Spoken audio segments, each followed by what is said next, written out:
USA und Israel haben den Iran angegriffen. An mehreren Orten im Iran hat es Luftangriffe gegeben. Und als Reaktion hat der Iran mit Raketen und Drohnen zurückgeschlagen. Ich habe mich gefragt, ob wir jetzt in eine Eskalation rutschen oder ob da Kräfte am Werk sind, die das bewusst steuern. Wer bis zum Schluss des Videos schaut, wird sagen, was genau passiert ist bei diesem Angriff, was die offizielle Rechtfertigung ist, welche alternative Erklärungen mehr Sinn machen könnten, vor allem, wenn man auf die Geldflüsse schaut und auf was dass wir in der nächsten Zeit schauen können, um zu sagen, ob diese skeptischen Stimmen recht haben. Und am Schluss noch meine ehrliche Meinung zum Ganzen. Ciao zusammen, von unten hier. Herzlich willkommen zu einem spannenden Beitrag zum aktuellen Konflikt im Nahen Osten. Direkt aus Amerika. Die USA und Israel haben letzten Samstag angefangen mit Angriffen auf Ziele im Iran. Der Einsatz läuft unter dem Namen Operation Epic Fury. Was ist bis jetzt genau passiert?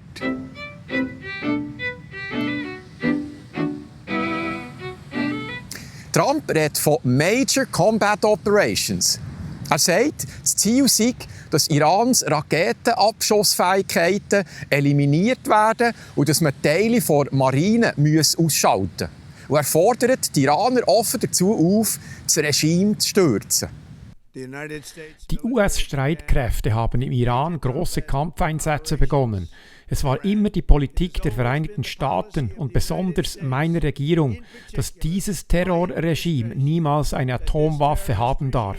Wir haben wiederholt versucht, einen Deal zu machen. Mal wollten sie, dann wollten sie nicht. Sie wussten selbst nicht, was sie wollten. Sie wollten nur Böses tun.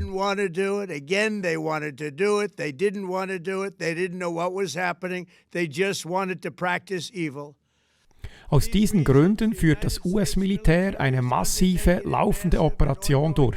Sie soll verhindern, dass diese sehr bösartige, radikale Diktatur Amerika und unsere zentralen Sicherheitsinteressen bedroht. Wir werden ihre Raketen zerstören und ihre Raketenindustrie dem Erdboden gleichmachen. Sie wird, noch einmal, vollständig ausgelöscht.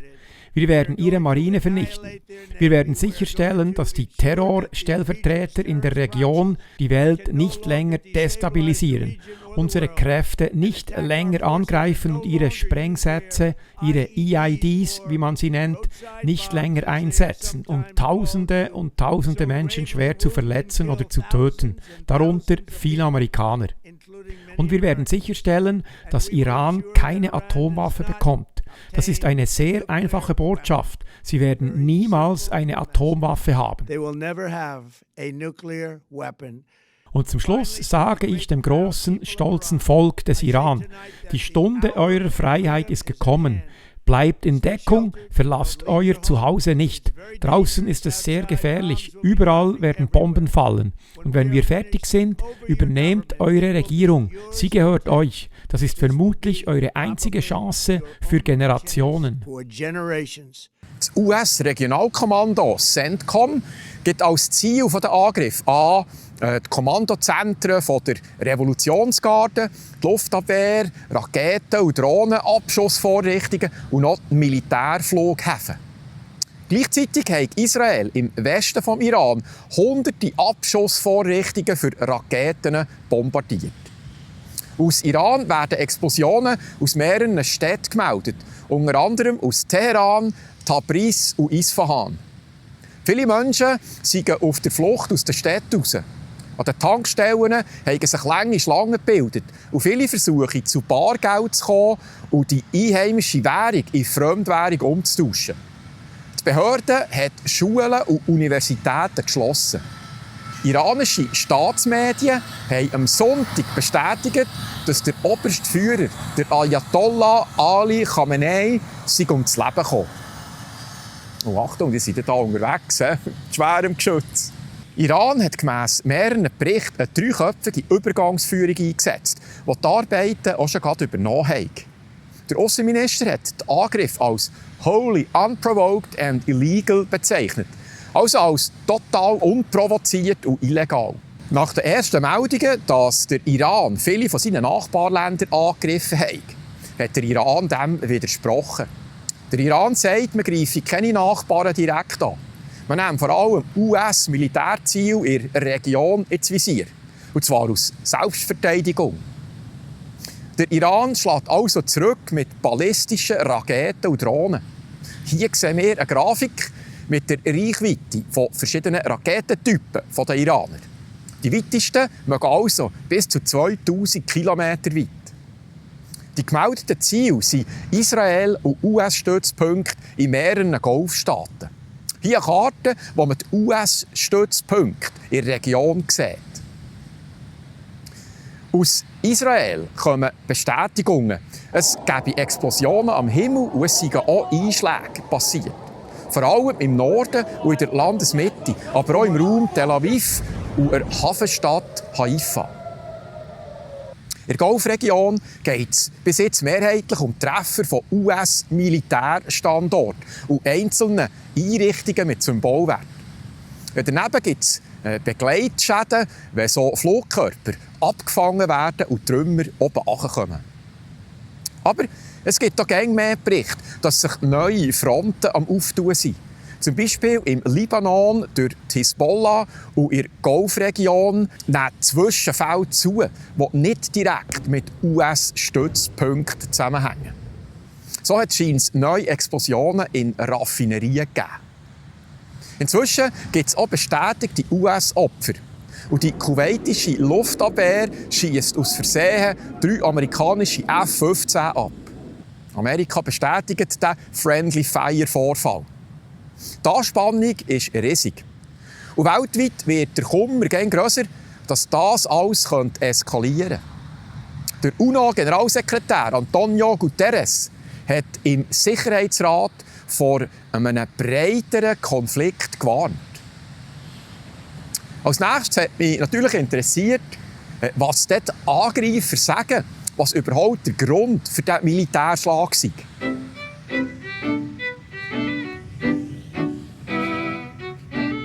Offiziell sagen die Amis und die Israelis gerade raus, Iran sei eine Gefahr aus 3 Gründen. Erstens. Trotz dem Bombenangriff letztes Jahr auf Nuklearanlagen baut der Iran sein Atomprogramm wieder auf. Und das ist eine Gefahr, die man endgültig beseitigen muss. Zweitens wegen der Reichweite von Irans Raketen und Drohnen. Die USA sagen, die seien in einer grossen Zahl verfügbar. Darum sind die nicht nur eine Gefahr für Israel, sondern auch für US-Standorte in Bahrain, Kuwait, Katar, den Emiraten oder auch im Irak. Drittens. Der Iran liefert Geld, Waffen und Ausbildung an bewaffnete Gruppen auch im Ausland. An die Hisbollah im Libanon, an die Houthis in Jemen und an Milizen im Irak und in Syrien. Darum ist der Nahosten permanent instabil. Das ist also das offizielle Narrativ der USA und Israel. Und obwohl es Stimmen gibt, die das Vorgehen kritisieren, diese Ausgangslage wird von vielen grossen Medien übernommen. Aber es gibt eben auch dazu noch eine andere Sichtweise. Habe ich herausgefunden.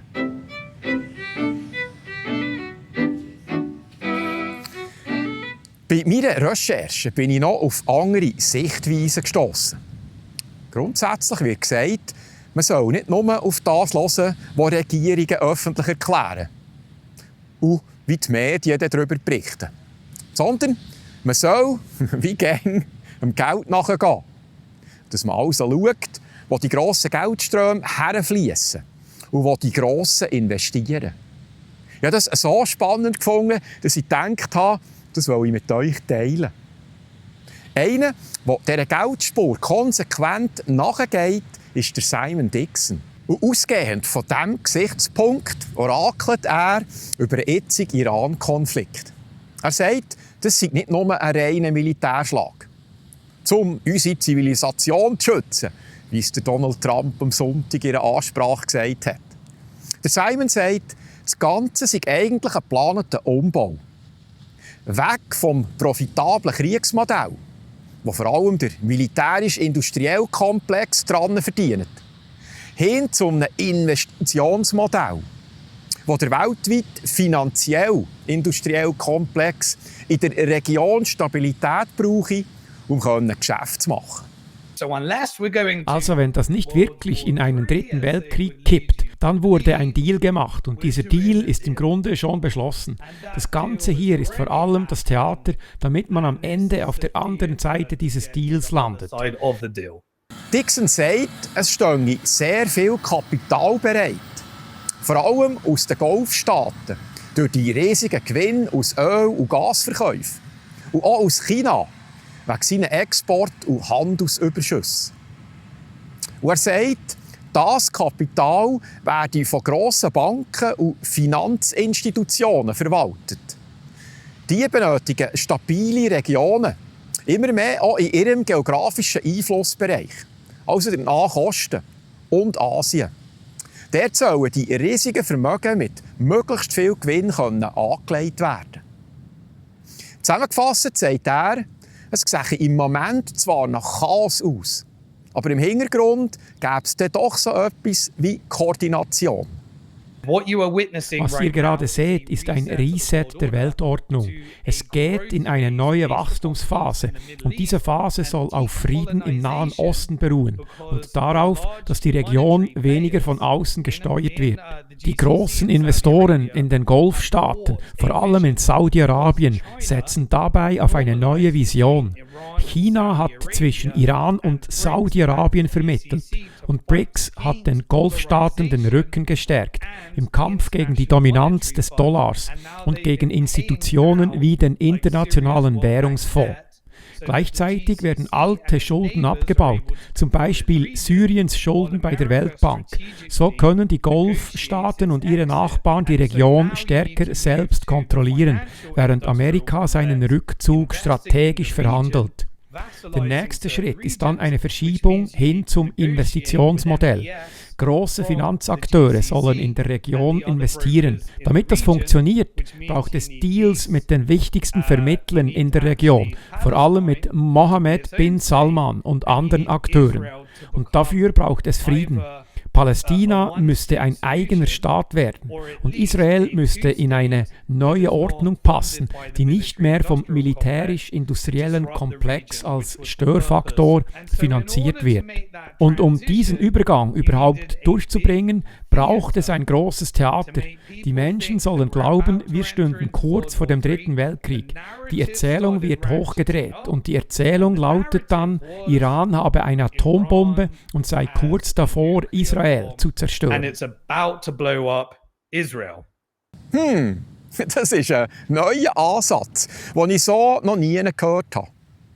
Darum habe ich mir durch ein paar von seinen Vorträgen durchgelassen, damit ich noch ein bisschen besser verstehe, was er meint. Als nächstes habe ich seine Beobachtungen für uns zusammengefasst.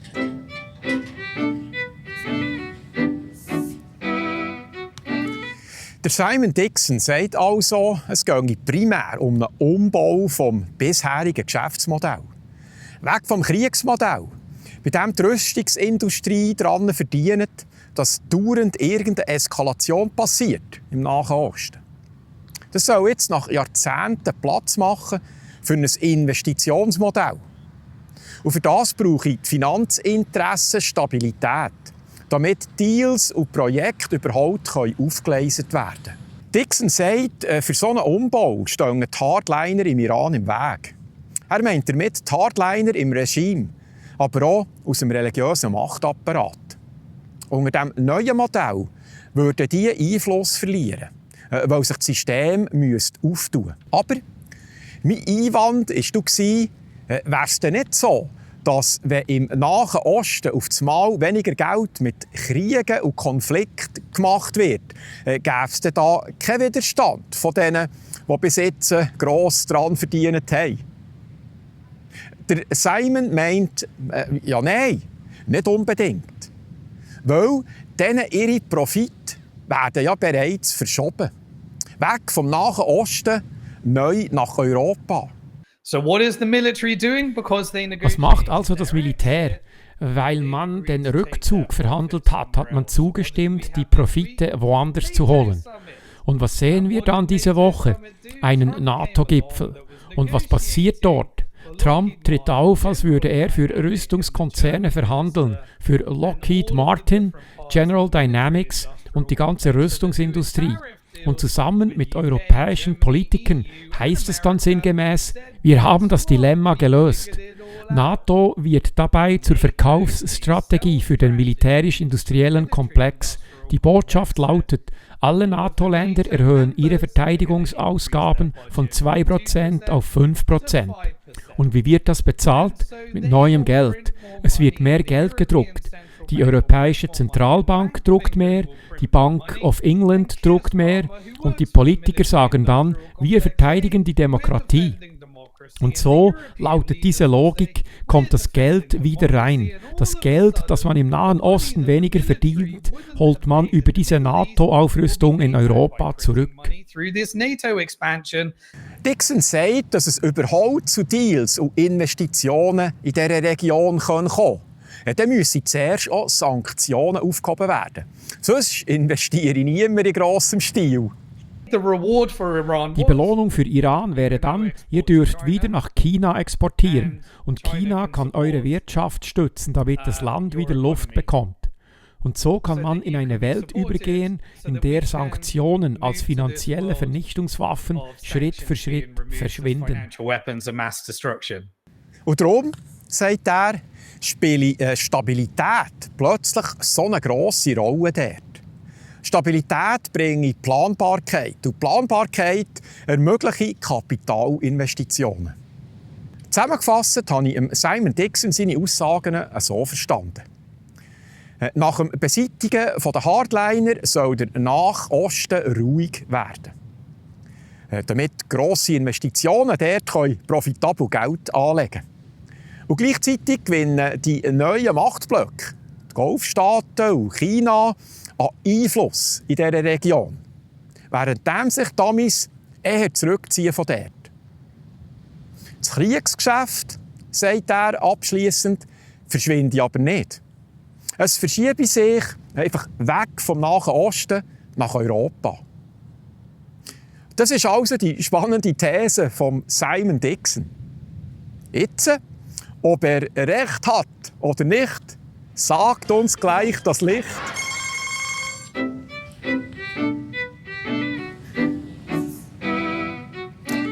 Wenn diese Analyse stimmt, dann müssten bestimmte Sachen passieren. Erstens, Amerika präsentiert den Angriff als Demonstration maximaler Stärke. Gleichzeitig muss man aber einen stillen Rückzug beobachten. Das heisst, werden die angegriffenen Militärstützpunkte wirklich wieder voll hochgefahren? Oder bleibt es bei einer provisorischen Präsenz? Zweitens, es müsste eine Exit-Rampe auftauchen. Das heisst, es müsste wieder zu Gesprächen kommen, ein Kommunikationskanal aufgehen, so Sachen. Zum Beispiel über Oman oder Katar, eventuell aber auch über China. Wörter wie Waffenruhe, Übergangslösung, Lockerungen wären deutliche Signale. Drittens, innenpolitisch müsste sich etwas verschieben. Wenn zum Beispiel die Hardliner an Einfluss verlieren, durch Wechseln von Regierungsposten, Rücktritt oder Ablösungen. Oder auch ein bisschen leislicher, wenn Figuren plötzlich verschwinden und neue Namen auftauchen. Und falls es Protest gibt auf der Straße, ist es entscheidend, wie der Staat reagiert. Gibt es eine Öffnung oder harte Repression?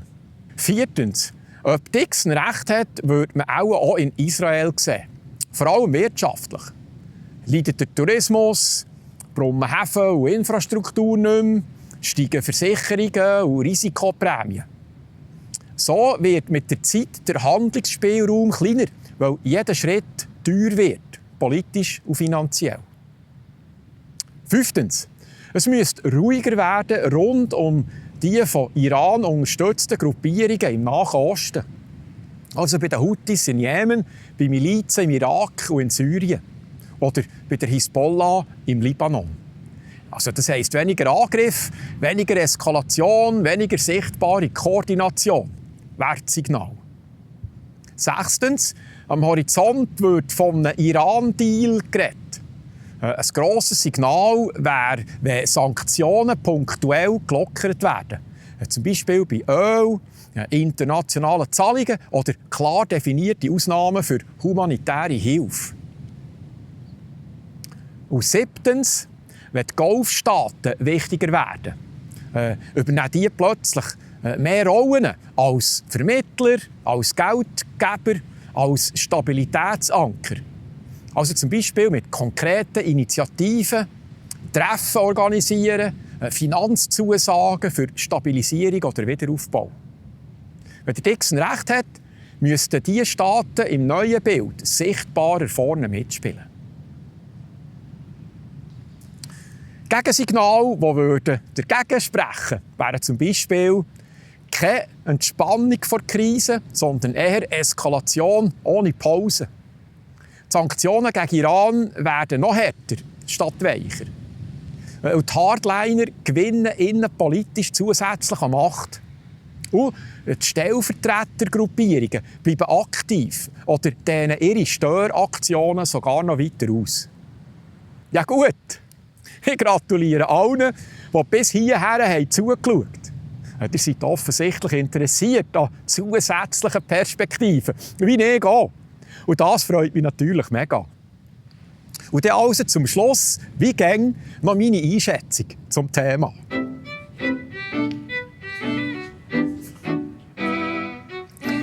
Die Lage entwickelt sich ja noch laufend. Darum ist es sicher noch zu früh, für dass man sicher sagen kann, wer genau was warum macht. Und welche Motive am Schluss wirklich entscheidend waren. Der Simon Dixon bewertet vor allem die aktuellen Finanzströme. Und er meint, so könne man Hinweise sehen, dass eine neue multipolare Weltordnung am Entstehen sei. Mit Amerika auf der einen Seite und auf der anderen Seite China plus BRICS und die Golfstaaten vom GCC, die als Investoren und Regionalmacht immer wichtiger werden. Neben diesem Ansatz gibt es natürlich auch noch andere Meta-Erklärungen. Zum Beispiel die Begründung für den Angriff sei eher über Energie zu erklären. Durch die Kombination von Verunsicherung rund um die Straße von Hormuz und der Eingriff in Venezuela haben sich die Energieflüsse verschoben. Die USA können sich jetzt einfacher als verlässlicher Lieferant präsentieren. Und andere Regionen werden durch das wieder stärker abhängig von amerikanischer Energie. Es gibt Stimmen, die daraus ableiten, dass das eigentliche Ziel war, den Petrodollar zu stützen. Das wirkt auf den ersten Blick plausibel. Gleichzeitig passt es aber nicht so sauber zu anderen Signalen, zum Beispiel zur neuen amerikanischen Zollpolitik. Die macht nur dann Sinn, wenn ein schwächerer Dollar in Kauf genommen wird. Ja, no, es bleibt immer spannend.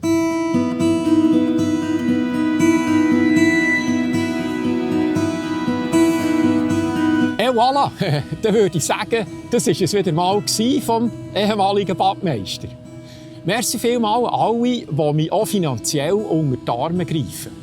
Es ermöglicht mir, dass ich in Zukunft bei den Recherchen und beim Nachforschen punktuell Verstärkung dazuholen kann. Da freue ich mich extrem drauf. Darum nochmal einen herzlichen Dank an alle Unterstützer. Ihr findet die Spendeninfos unter www.vogunten.ch oder auch im Beschreibungstext von jedem Video. Also, merci fürs Einschauen. Wir sehen uns nächste Woche wieder. Ich hoffe, ihr seid ja wieder dabei. Ich freue mich. Tschüss.